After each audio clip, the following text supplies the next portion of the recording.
हाय, मैं अनु मिश्रा और आज का जो मेरा वीडियो है वो माता रानी के दरबार में मैं जब यात्रा करने गई थी यानी 21 अप्रैल 2022 को।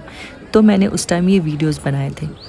वीडियोस मैंने अपने लिए बनाए थे, लेकिन कुछ चीज़ें ऐसी वहाँ पे हुई थी जो कि मुझे लगा कि अगर मैं यूट्यूब पे अपलोड करती हूँ और अगर कोई इसे देखता है तो शायद उसे कुछ आइडियाज़ मिल जाएंगे, क्योंकि जम्मू गवर्नमेंट ने इस दर्शन में कुछ रूल्स चेंज किए हैं। जैसे कि मैंने जगह बताती हूँ, मैं नगरोटा से गई थी। नगरोटा में कंडोली माता मंदिर है जो कि वैष्णो देवी का छोटा अवतार है, यानी बचपन का अवतार है, तो उसे भी ज़रूर आप दर्शन करने जाइएगा। चलिए ठीक है। मेन चीज़ है, जब आप चेक पॉइंट पे जाते हैं और आपकी सिक्योरिटी चेकिंग होती है, आपके बैग चेक होते हैं, वहाँ पे स्पेशली आपको क्या ध्यान रखना है। आपको वहाँ पे अपने बैग में कैंची, माचिस, लाइटर, सिगरेट, बीड़ी, गुटखा, ये सारी चीज़ें अपने बैग में लेके नहीं जाना है। अगर जहाँ पे आप स्टे कर रहे हैं या कहीं भी कुछ जहाँ पे आपने अरेंजमेंट किया हुआ है रहने का, आप वहाँ छोड़ के जाएं तो ज़्यादा बेटर है। वैसे ये सब चीज़ें सेहत के लिए हानिकारक होती है, तो हमें यूज़ करना भी नहीं चाहिए। ठीक है, वो आपकी लाइफ है, आप जैसा अच्छा समझे कर सकते हैं।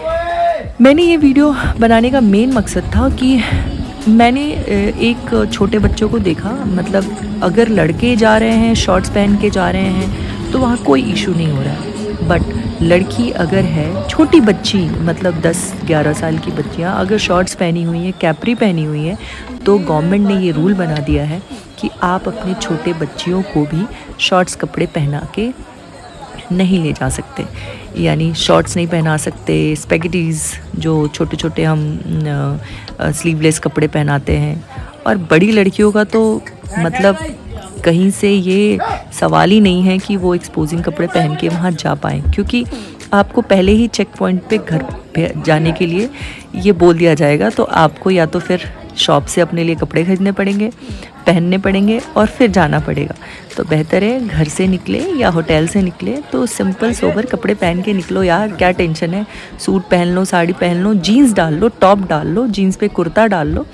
थोड़ा सा रील्स और इंस्टाग्राम और या फिर टिकटॉक या फिर सोशल साइट्स पे डालने के लिए वो थोड़ा सा एक्सपोजिंग वाले कपड़े ना पहन के जाना, नहीं तो बड़ी गंदी इंसल्ट कर रहे हैं वहाँ पुलिस वाले। हाँ जी, और उसके अलावा आपको रास्ते में किसी चीज़ की तकलीफ़ नहीं आएगी। हाँ, अगर आपकी सेहत ख़राब है, आप चल नहीं सकते हैं, तो कृपया करके घोड़ा ले लीजिए। बट अगर आपकी कमर में इशू है तो आप घोड़ा भी मत लीजिए भाई, क्योंकि वो घोड़े बहुत बुरी तरह से दौड़ाते हैं। उनको कोई फ़र्क नहीं पड़ रहा है कि आप घोड़े पे बैठे हैं तो आपको क्या तकलीफ़ हो रही है। तो कोई बात नहीं यार, अगर तकलीफ़ है तो आप घर से ही माता रानी को बोल दो यार कि माता रानी बस दिल चंगा तो कटौती में गंगा। और ये है जो कि आपका वहाँ की वादियाँ हैं। मैं जिस दिन गई थी उस दिन मौसम सुपर ऑसम था, तो हमें ज़्यादा फील नहीं हुआ, शायद वो माता रानी की कृपा थी। बंदर को भी जगह मिल गई थी क्योंकि लोग कम थे, तो बंदर भी प्रॉपर वहाँ पे मस्त मज़ा कर रहे थे, क्योंकि उनके स्पेस को कोई डिस्टर्ब करने वाला नहीं था। ये ऊपर से हमने वीडियो बनाया था जो सारे बिल्डिंग्स बड़े ही अच्छे से दिख रहे हैं। हम यार नगरोटा से गए थे, देखिए ये मलाई खाई थी हमने वहाँ पे, इट वॉज सो टेस्टी।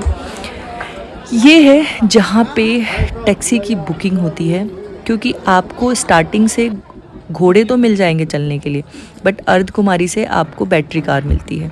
देवी द्वार के लिए आपको बैटरी कार मिलती है। बैटरी कार भी एक पर्टिकुलर पॉइंट तक आती है, फिर वहाँ से आपको पैदल ही चलना पड़ेगा। अगर आप ये सोच लो कि माता रानी के दरबार के अंदर कोई गाड़ी लेके पहुँचा देगी तो भैया पॉसिबल नहीं है। कई जगह वहाँ पे एक पर्टिकुलर पॉइंट पे जाने के बाद आप मोबाइल भी नहीं ले जा सकते हैं। ये हम पहुँच गए हैं माता रानी की जगह पे। चलिए, ये सब बताने से पहले मैं बता दूं कि मैं रियासी डिस्ट्रिक्ट में आता है कटरा, और यहाँ का मौसम माता रानी की वजह से बहुत ही सुहाना रहता है। सो आपको जब भी लगे, प्रसाद बड़े ही रिजनेबल रेट से शुरू होते हैं, 70, 55, 20। हाँ भाई, 20 रुपीज़ वाले में ना आपको सिर्फ धागा मिलेगा बांधने वाला, और इसके अंदर कुछ भी नहीं मिलेगा। और आप यहाँ भीड़ देख सकते हैं। भीड़ वैसे स्टार्ट हो गई थी जब दिल्ली से जो ट्रेनें आती हैं वो शाम को आती हैं जम्मू और कटरा तक डायरेक्ट आती हैं, तो उसके बाद रश बहुत बढ़ गया था। खाली इतना नहीं मिला था, बस हमने सुबह 7:30 से स्टार्ट किया था हमारा यात्रा, तो इसीलिए थोड़ा सा खाली था। अब आप देख सकते हैं भीड़, इसमें कई लोग जाने वाले हैं, कई लोग आने वाले हैं। मोस्टली जिन्होंने रात को दर्शन किया था वो अब निकल रहे हैं। यहाँ पे लोगों ने मस्त खुले होके नहाए हैं, इन्जॉय किया है, और दर्शन भी शायद अब करने जाएंगे, क्योंकि वहाँ पे मान्यता है कि आप जा रहे हैं तो नहा वहाँ के कपड़े वपड़े चेंज करके नए कपड़े वपड़े पहन के आप दर्शन कीजिए। भाई मैं तो बहुत बुरी तरह से थक गई थी, क्योंकि पैदल पैदल हम चलना इतना भी आसान नहीं है यार, बहुत चढ़ाई है, और कहीं कहीं तो बहुत ऊंची चढ़ाई है। यहाँ लोग दर्शन वर्शन करने के बाद यार हर जगह पे आपको ना बड़े अच्छे ही धर्मशाला टाइप के खाने मिलेंगे, भोजनालय, जहाँ पे आप आराम से सस्ता और टेस्टी, कह सकते हैं माता रानी की उसमें कृपा जिसकी वजह से उसका टेस्ट बहुत ही ज़्यादा बढ़ जाता है। राजमा चावल, कड़ी चावल, रोटी, सब्जी, सब कुछ मिलेगा आपको वहाँ, किसी चीज़ की कमी नहीं है माता रानी की दुआ से। तो अगर आप सेहतमंद हैं, मेडिकल कोई इशू नहीं है, तो आपको दर्शन ज़रूर करना चाहिए। जय माता दी।